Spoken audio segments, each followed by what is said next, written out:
I'd like to talk to you today about embodiment. It's one of the key features of the teachings of inner life.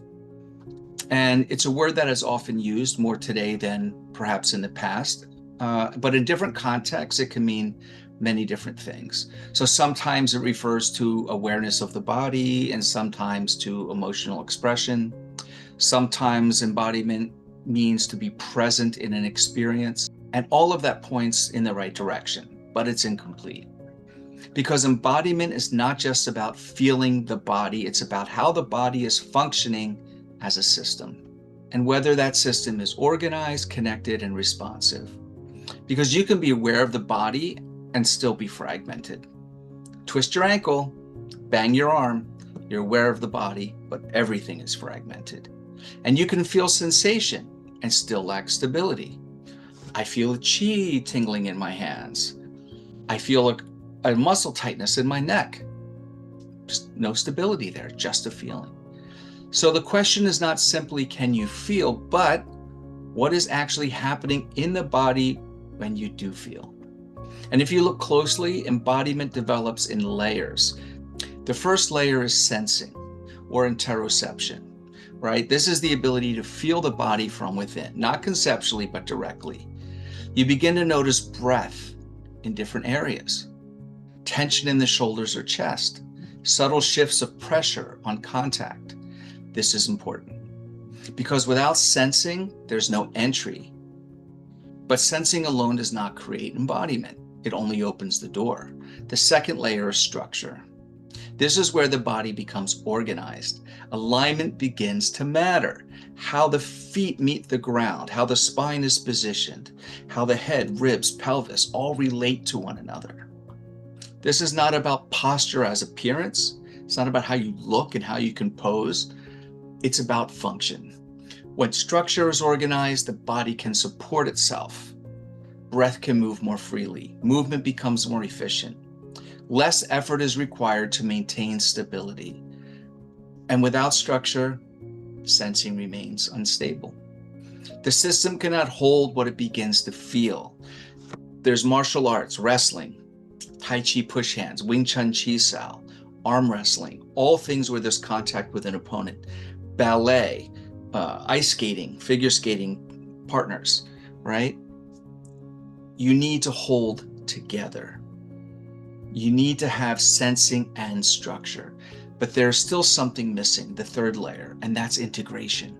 This is where awareness is no longer directed at the body. It is lived within it. Instead of observing parts, there is continuity. Breath, sensation, and attention begin to move together. And then it creates awareness. The body is no longer experienced as separate regions. My feet, my hips, my shoulder, my head, my lungs, my chest. It becomes a single field. This is where embodiment becomes real, not as a concept, but as a condition. You are no longer trying to be present in the body. You're simply there. And from this, something else begins to change. Response. When the system is integrated, it becomes more responsive. Movement adjusts more easily. Breath adapts without effort. Attention remains stable even as conditions change. This is why embodiment matters, not as an idea, but as a functional capacity. It determines how you move, it determines how you perceive, it determines how you respond, and it determines how you remain stable under variation. You see, without embodiment, practice remains abstract. Insight may occur, but it does not stabilize. Awareness may deepen, but it does not carry into action. You have these little states that come and go. We need embodiment to allow those states to emerge into new traits. You see, with embodiment, something different happens. Change accumulates. What you practice begins to hold. Over time, effort reduces. Not because you stop practicing, but because the system no longer needs as much correction. It begins to organize itself, and this is an important point. Embodiment is not something you impose on the body. It is something that emerges from within it. when interference is reduced and coordination is restored. This is why practice matters, man. Not as simple repetition, not for memorization, but as a way of creating the conditions for organization to occur. When breath, structure, and attention begin to align, the system becomes more coherent. And from the inside, that coherence has a distinct feel. The body feels connected. Movement feels continuous. Attention no longer breaks as easily. This is not something imagined. It is directly experienced. This is what you want to go for. And once it's experienced, it becomes a reference point. That means you know how it feels.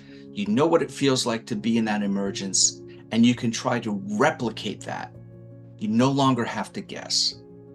It's something you can return to, something to refine, and something you can stabilize. So embodiment is not just a technique or a method or an abstract concept, and it's not a state to achieve. It is a result of integration across the system. It begins with sensing. It stabilizes through structure, and it becomes real when it is lived continuously from within.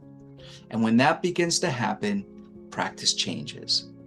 Your movement changes, your breathing changes, and your life changes. Because all of this, when you go from state to trait, will carry over into all aspects of your life. Because what you're developing is no longer separate from how you live. It becomes how you move through the world, how you respond, how you remain present, not occasionally, but consistently. Embodiment begins with sensation. It's stabilized through structure and becomes real when it is lived from within.